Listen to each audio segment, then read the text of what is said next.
Bonsoir à tous et merci d'avoir choisi Canal 3 Bénin pour vous informer. Voici les grandes articulations du journal.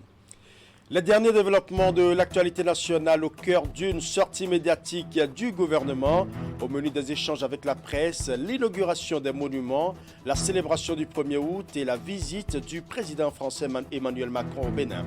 Occasion pour le porte-parole de l'exécutif de donner également des éclaircissements sur les décisions du dernier Conseil des ministres.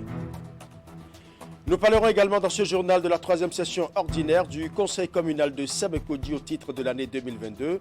Jonas Benameto et son équipe ambitionnent de faire de Sémékodi une véritable commune à statut particulier. Cela passe par une mobilisation plus accrue des ressources et c'est dans ce sens que sont allées les décisions prises au cours de la troisième session ordinaire du Conseil communal. Les détails dans un instant.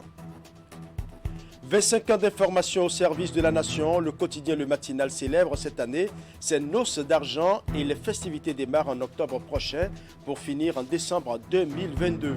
En prélude donc à l'événement, les membres du comité d'organisation ont effectué une sortie médiatique ce vendredi à Cotonou pour informer l'opinion publique sur le contenu des festivités. Voilà pour les titres. Mesdames et messieurs, à nouveau, bonsoir.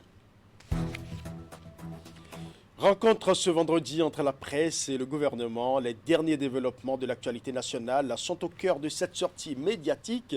Au menu des échanges avec la presse, l'inauguration des monuments, la célébration du 1er août et la visite du président français Emmanuel Macron.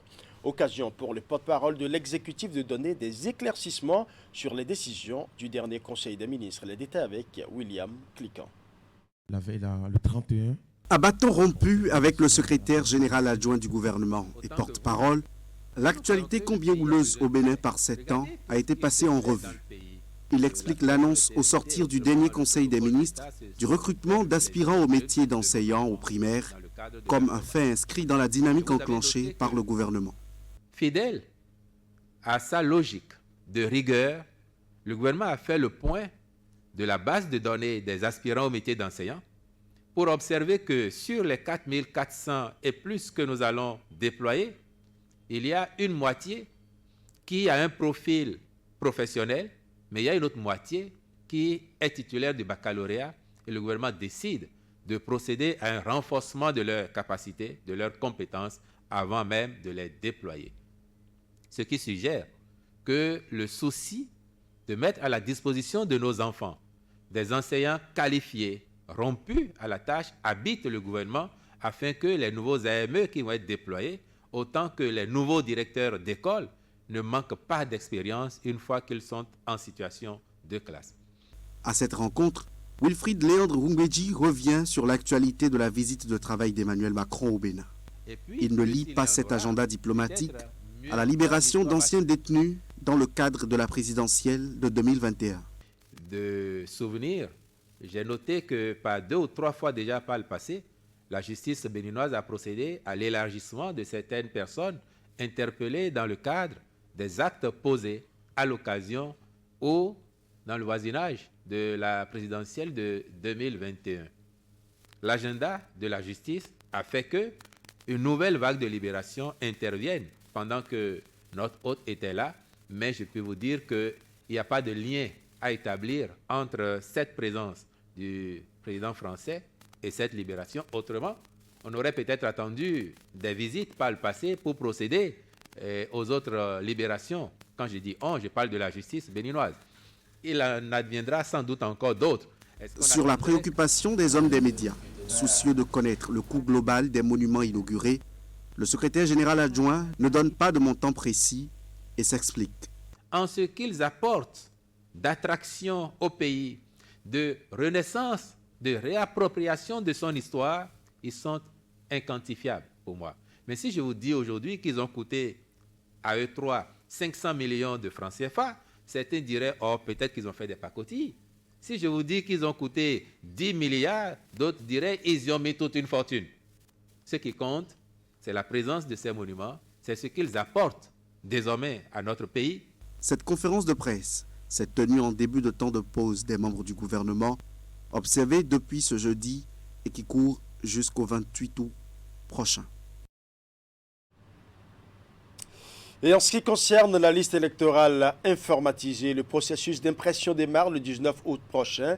Cette liste provisoire qui sera rendue publique selon un calendrier bien défini par l'ANIP va recueillir les observations et corrections jusqu'au 4 novembre 2022. C'est l'essentiel à retenir de la rencontre entre les responsables des partis politiques et les autorités de l'ANIP ainsi que celles de la Sénat ce mercredi à Cotonou. Reportage. En respect du calendrier préétabli le 28 février dernier, entre ANIP, Sénat et partis politiques, tous se sont rencontrés une nouvelle fois pour situer les acteurs quant à la disponibilité de la liste électorale. Le calendrier et les conditions de déroulement sont désormais connus. Nous allons le 19 août, donc le 19 de ce mois, éditer et imprimer la liste électorale informatisée provisoire. On démarre du 19 jusqu'au 2 septembre. Édition et impression de la liste provisoire. Affichage de la liste provisoire et collecte des réclamations dans la période du 8 septembre au 22 septembre. Prise en compte des réclamations du 23 septembre au 30 septembre.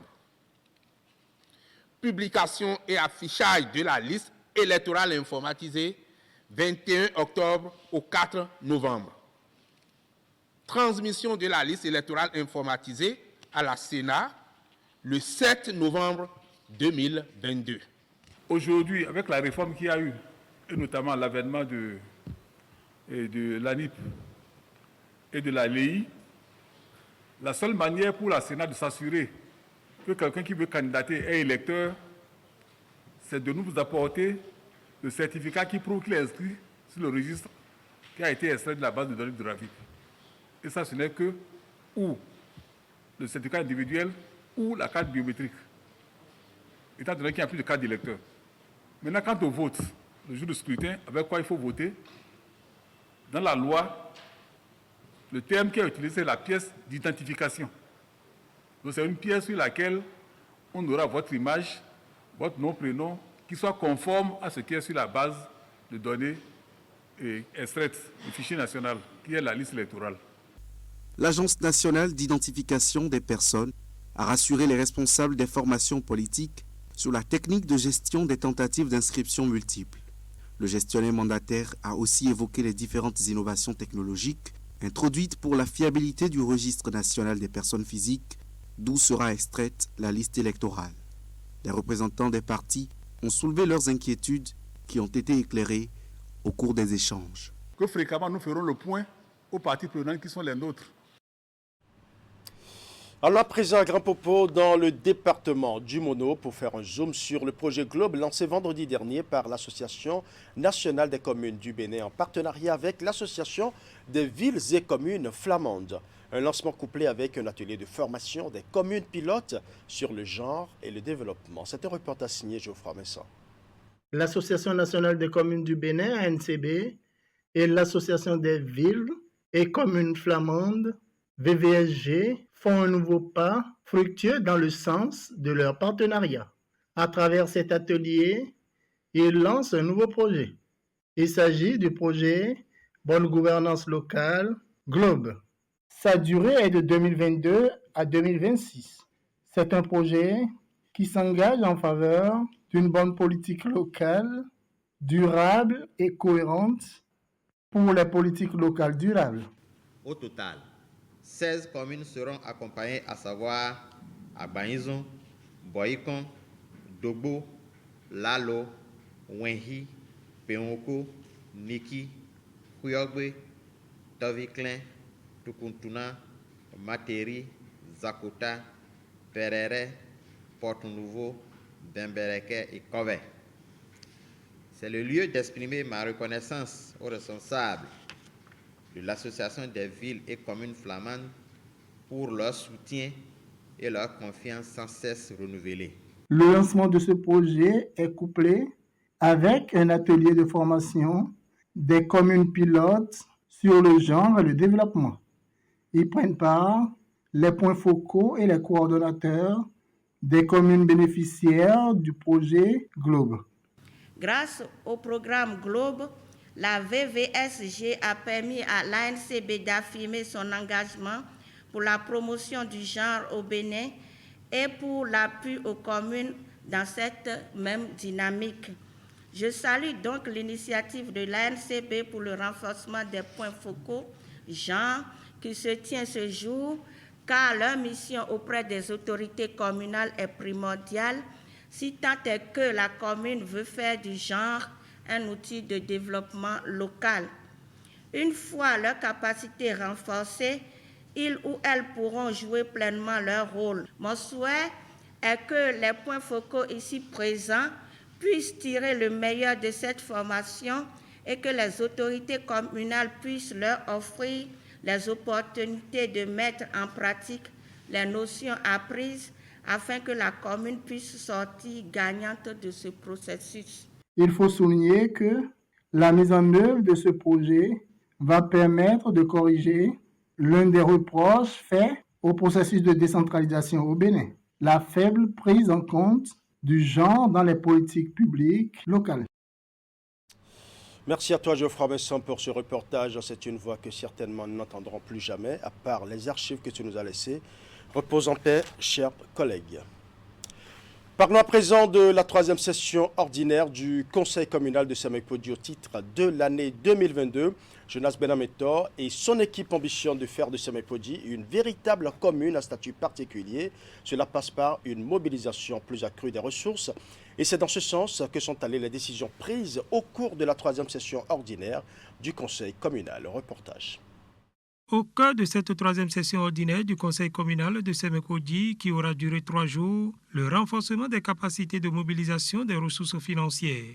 Plusieurs décisions ont été prises à cet effet. Cette session, elle a connu, entre autres, plusieurs prises de décision, dont notamment la prise de décision relative au reversement des plus-values sur les lotissements. Nous avons pris une décision pour que le coût de ces surplus soit versé au trésorier communal pour le bien-être de la population.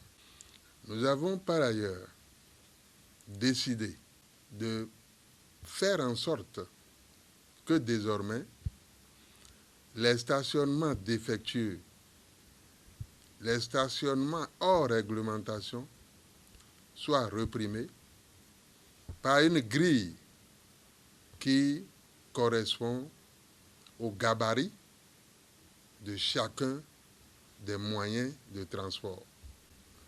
Chère population, nous sommes dans la dynamique d'accroître l'assiette. Et cet accroissement de l'assiette nous a conduit à découvrir une mine d'or qui constitue les frais d'installation des usines.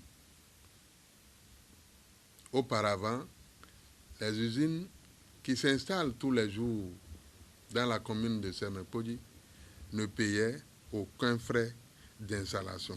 Cela est un manque à gagner. Grâce à la mise en œuvre des décisions prises, la commune de Sémékodi entend améliorer ses finances et à terme remplir les critères d'admission au rang des communes à statut particulier du Bénin. Nous sommes sortis aguerris pour trouver les moyens nécessaires pour atteindre plus d'1 milliard et faire la deuxième condition et pour être commune à statut particulier.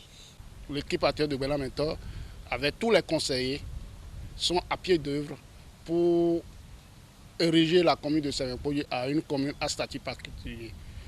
Parce que dans les critères, nous avons déjà atteint le nombre de populations. Il ne reste qu'à maintenir le cap. Donc, je vous exhorte tous, chère population. Vous dites que les écoles ont besoin de clôture, de salles de classe, certes, mais c'est à travers la mobilisation des ressources que nous viendrons à bout de tous vos besoins. Les objectifs sont fixés et Jonas Benametor appelle toute son équipe à se cindre les reins pour obtenir les résultats escomptés. Elle est présentée au public comme un modèle d'excellence. Laurence Evani Agbaye, arrivée à la première place de toute la série C et première fille à décrocher la meilleure moyenne au baccalauréat session de juin 2022, a été reçue ce mercredi par la ministre des Affaires sociales et de la microfinance. C'est à travers une cérémonie de distinction honorifique qui a également connu la présence de la ministre de l'Enseignement supérieur et son collègue en charge de l'enseignement secondaire. Reportage. Voici celle qui tient le flambeau de l'excellence sur le tableau féminin à l'issue du baccalauréat dans sa session de juin 2022. Evania Laurence Baillet, 16 ans, élève au complexe scolaire La Rose, 6 à Cotonou. Avec une moyenne de 18,22, elle est non seulement la première fille du Bénin, toutes séries confondues, mais aussi et surtout la première de la série C. Une performance qui lui vaut ici un clin d'œil de la ministre des Affaires sociales et de la microfinance. Le gouvernement travaille vraiment à l'éclosion de tous les talents en général, mais en particulier les talents féminins. De voir que les efforts sont couronnés de succès, c'est ce qui motive cette séance aujourd'hui avec vous. Aux côtés de Véronique Tony-Foré-Mewanou, 2 autres membres du gouvernement, Yves Kouarou Tchabi, chargé des enseignements secondaires techniques et de la formation professionnelle, et Éléonore Yahi Ladékan, en charge de l'enseignement supérieur et de la recherche scientifique. C'est rare de trouver de ce genre de sommité même dans les rangs de nos enfants, de nos apprenants. J'ai fait le bac C moi-même, mais là, on peut dire que quand on voit les puissants, nous, on commence à se ranger. Le coup de génie de la lauréate vient surtout des notes obtenues à cet examen. Vous avez eu en anglais 19 sur 20, en français 16 sur 20, en histoire et géographie 19 sur 20, en mathématiques 18 sur 20, en philosophie 17 sur 20, en physique, chimie et technologie 20 sur 20, en sciences de la vie et de la terre 20 sur 20. Et derrière ces efforts, l'intéressé parle de sacrifices consentis. Je me suis beaucoup sacrifiée cette année et j'ai vraiment donné le meilleur de moi-même. Donc c'est la preuve que quand on fait des efforts et qu'on est motivé, on peut arriver à un haut niveau. Parce que bon, il n'y a pas que moi qui vais à l'examen, il y a plusieurs personnes. Et parmi eux, comment est-ce que je pourrais me distinguer? C'était pas évident, mais quand même j'ai été motivée, j'ai cru en moi. Et mes professeurs aussi, mes parents, tous les amis qui croient en nous aussi, ça nous motive. La confiance en soi, mais aussi l'encadrement des parents, dont la présence a été remarquée à cette cérémonie de distinction. L'exécutif, lui, a déployé ses efforts en amont. Parce qu'au niveau du ministère des Affaires sociales, nous parcourons les lycées pour nous échanger avec les jeunes filles, pour les sensibiliser, pour les maintenir dans le système éducatif, pour qu'elles aillent au bout de la formation, mais aussi pour qu'elles embrassent davantage toutes les filières scientifiques, techniques, pour que nous ayons davantage de filles. En tout cas, Laurence Evani Agbaye vient allonger le rang de ses filles candidates pour les séries scientifiques et techniques. Et déjà, une bourse d'excellence l'attend. Elle qui est classée 3e du Bénin au bac cette année, toutes séries confondues. Du riz avarié découvert dans les boutiques et autres espaces marchands à Tendji, dans la commune de Zakota. C'est grâce à une descente inopinée de l'équipe de contrôle de la direction départementale de l'industrie et du commerce du Zou. Il s'agit de plusieurs sacs de riz impropres à la consommation retirés du marché par l'équipe de contrôle qui en profite pour exhorter les populations à faire preuve de vigilance. Imet Elena Mousso. Les produits ont été retrouvés dans plusieurs boutiques au marché de Tendji. Environ 5 tonnes de riz déclarées impropres à la consommation. Les marchandises ont été mises en circulation par des opérateurs économiques qui ne se soucient guère de la santé ni du bien-être des consommateurs. Le constat a été fait par l'équipe de contrôle de la direction départementale du commerce qui effectue depuis peu des descentes itinérantes dans les différents marchés et lieux d'échanges commerciaux de la région. Nous sommes venus aujourd'hui pour procéder à l'enlèvement de ces riz-là. Il n'y a pas eu même un seul appel pour nous alerter sur la circulation d'un tel riz. Donc, il a fallu que nous fassions notre déplacement dans le cadre de l'assainissement des marchés pour constater qu'il y a un tel risque de marché. Donc nous demandons à la population de redoubler de vigilance et toutefois qu'ils remarquent des faits qui paraissent un peu douteux, d'alerter les services compétents afin qu'on puisse intervenir pour les rassurer de la qualité des produits que nos opérateurs économiques mettent en circulation, mettent en consommation. Dès lors, les marchands indélicats ont été identifiés et leurs boutiques et magasins mis sous scellé. Les sacs de riz avariés ont ensuite été retirés de la circulation. Conformément aux dispositions de la loi 2007-21 du 16 octobre 2007 portant protection des consommateurs en République du Bénin, la procédure enclenchée suit son cours. Les PV de constatation d'infraction sont élaborés. Conformément aux tests en vigueur, nous allons poursuivre la procédure jusqu'à conformément à ce qui est retenu par nos différents tests que nous appliquons en la matière. Selon le directeur départemental du commerce, les produits saisis seront détruits au terme des démarches légales. Les services compétents du ministère du cadre de vie ainsi que de la... Parlons médias à présent, le quotidien Le Matinal aura 25 ans d'âge en décembre prochain. Le journal vivra donc ses noces d'argent et les festivités démarrent en octobre prochain pour finir en décembre 2022. En prélude donc à l'événement, les membres du comité d'organisation ont effectué une sortie médiatique ce vendredi à Cotonou. Objectif, tenir informé l'opinion publique et lever un coin de voile sur le contenu des festivités. Narcisse Alossé pour les détails. De vous annoncer un événement majeur. L'événement majeur ici, c'est le 25e anniversaire du quotidien Matinal. 25 ans d'existence dans l'arène médiatique béninoise pour notre confrère, dont la notoriété dépasse aujourd'hui les frontières du pays. Il faut donc marquer d'une pierre blanche l'événement et les organisateurs viennent avec un menu peu ordinaire pour les festivités. Il y a l'organisation d'activités ludiques, sportives et culturelles sanctionnées par des prix ou lots à gagner.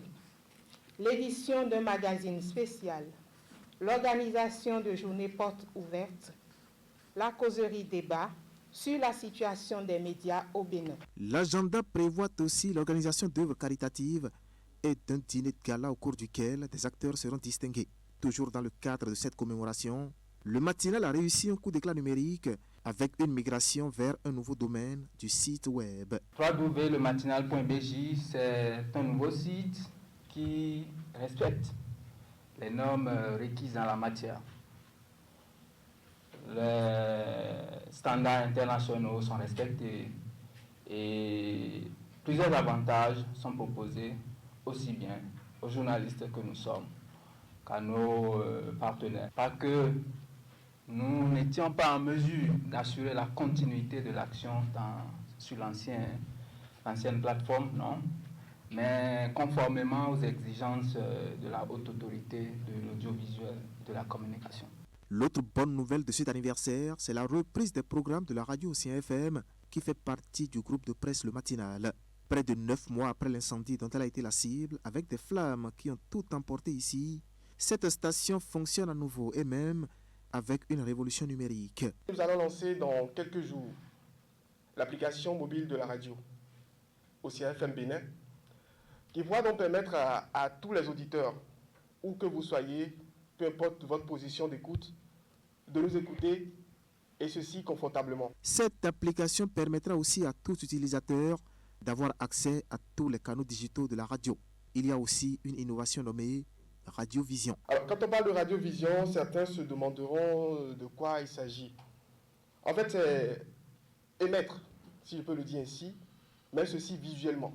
C'est-à-dire, vous écoutez l'émission à la radio, mais vous avez une idée de ce qui se passe en studio.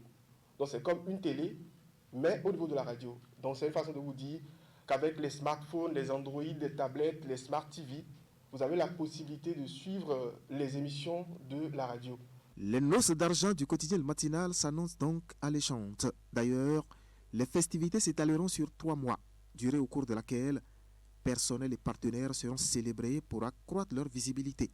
Tout démarre en octobre prochain pour prendre fin en décembre 2022.